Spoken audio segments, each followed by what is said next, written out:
teori asam dan basa yang kedua adalah teori Bronsted-Lowry.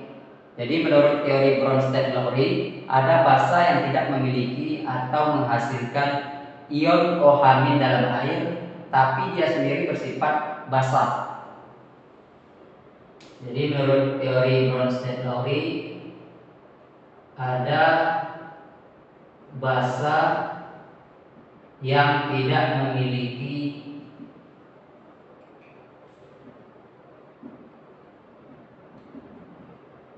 atau menghasilkan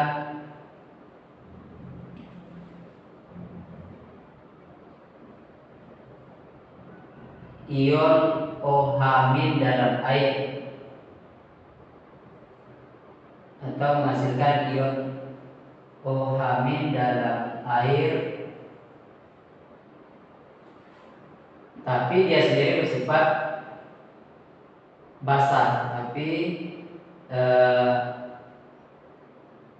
senyawa itu sendiri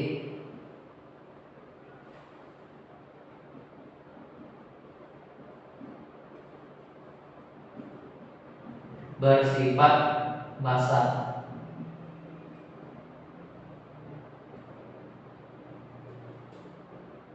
Nah, contohnya seperti apa? Contohnya seperti contoh misalkan senyawa amonia, amonia,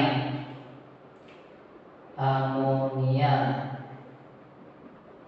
atau NH3, NH3. Kemudian contoh senyawa yang lain misalkan dihidrogen fosfat, dihidrogen fosfat, dihidrogen fosfat. Nah, ini H2PO4-. Nah, jadi NH3 ini dia merupakan basa, tapi di dalam air dia tidak menghasilkan ion OH. Jadi tidak ada ion OH. Ini tidak ada OH dalam air, OH-. Nah, kemudian di hidrogen fosfat juga tidak ada OH.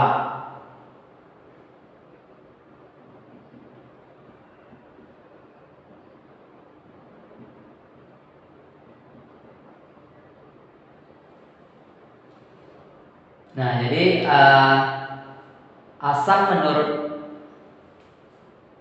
Bronsted-Lowry, jadi menurut Bronsted-Lowry, asam itu dia bersifat donor atau pemberi proton H+ kepada basa,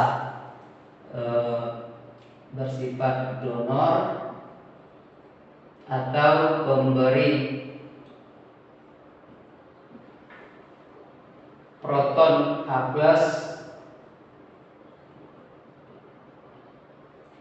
kepada basa.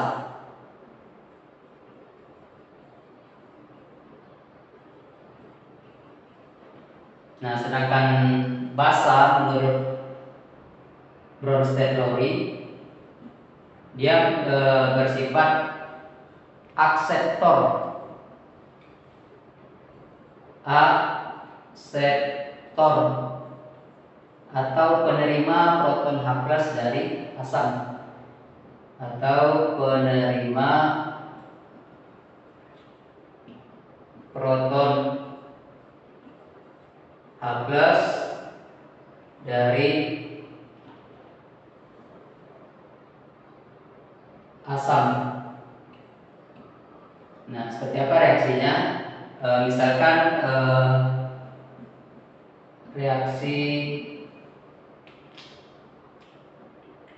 amonia dengan asam klorida, misalkan HCl bereaksi dengan NH3. Ini asam klorida, ini amonia. Nah, yang ini merupakan asam. Nah, ini HCl ini merupakan asam. Ini merupakan basa. Nah, jadi nanti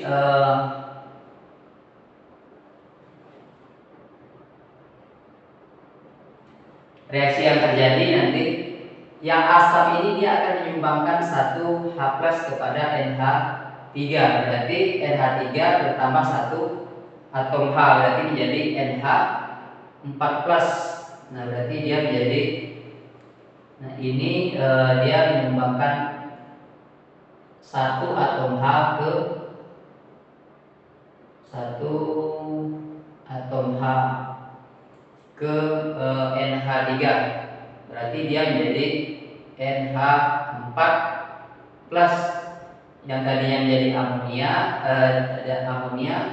setelah ditambahkan 1 atom H dari atom HCl menjadi amonium. Nah, ini disebut amonium. Nah, kemudian karena HCl tadi dia disumbangkan 1 atom H ke NH3, berarti Cl ini menjadi kekurangan 1 atom H, berarti menjadi Cl-. Nah, gini. Nah, ini kan HCl ini kalau kita buat reaksinya, HCl itu kan H+ dan Cl-. Nah, jadi 1 atom H ini disumbangkan ke NH3 menjadi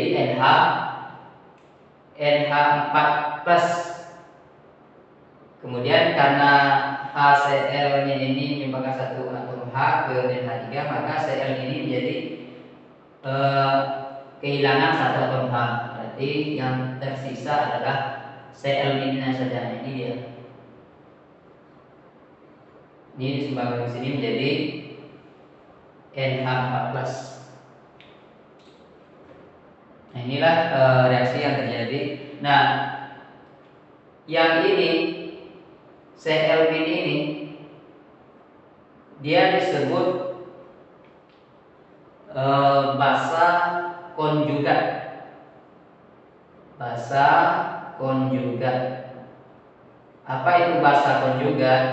Basa konjugat adalah asam yang telah melepaskan atau mendonorkan protonnya. Jadi asam, tadi kan asam yang mendonorkan kan protonnya ke basa, asam yang melepaskan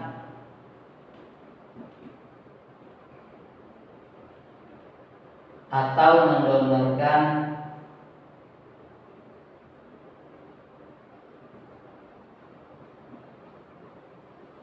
protonnya ke basa.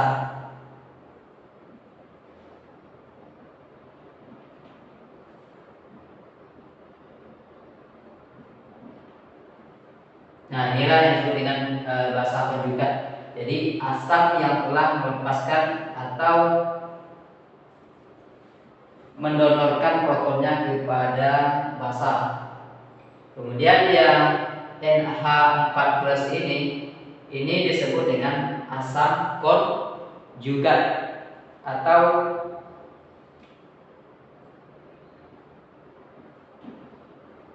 asam konjugat atau konjugasi. Nah, jadi ada istilah sebagian buku ada membuat konjugat dan sebagian buku ada membuat konjugasi.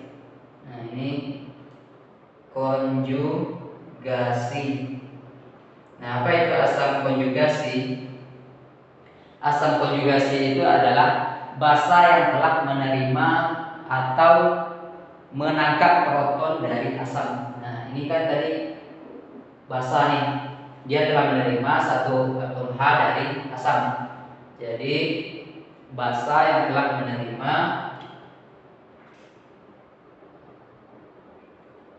basa yang telah menerima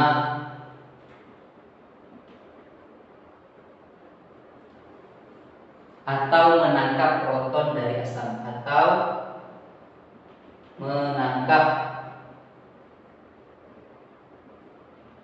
proton dari asam. Nah, inilah teori Bronsted-Lowry. Jadi pada basa itu jika dimasukkan ke dalam air, dia tidak menghasilkan ion OH-, atau pada rumus kimianya senyawanya itu tidak menghasilkan OH. Nah, seperti amonia, dihidrogen fosfat. Nah, ini NH3 ini kan ada